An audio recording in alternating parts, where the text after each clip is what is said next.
Täna räägime usust endasse. Miks see nii oluline on? See, kas me usume endasse või mitte, hakkab ju määrama seda, kas me üldse julgeme midagi või ei julge. Aga kui me nüüd hakkame mõtlema, siis kuidas ma käitun siis, kui ma ei usu endasse versus kui ma usun endasse. Kui ma mõtlen, et ma ei tule toime, siis minu kogu lähenemisviis on ju eeldusega juba, et ma ebaõnnestun. Versus sellega, et isegi kui ma ei ole kindel, kas ma õnnestun, aga kui ma mõtlen, et ma proovin, rõhutan sõna muuseas, proovin. Miks proovin?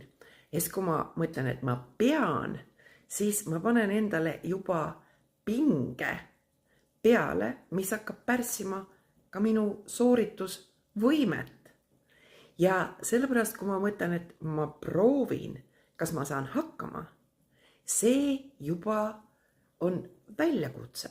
See on mänguline lähenemine. Ma panen ennast proovile ja ma vaatan, kas ma saan hakkama. Aga kui ma üldse ei proovigi, siis kus ma tean, kas ma saan hakkama või mitte. Ja see, mis edukaid, ma mõtlen heas mõttes edukaid, siin elus iseloomustab, ongi see, et nad nagu lapsed, ja muuseas me oleme kõik olnud lapsed, lähevad sinna suunas, mida nad tahavad saavutada.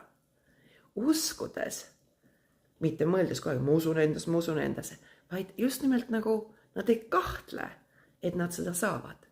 Sest kõik see, mida me siin elus saavutame, sõltub ju 2 faktorist. Esiteks, et me sellega üldse alustaksime ja teiseks, et me seda korduvalt teeksime, saavutamaks eesmärki.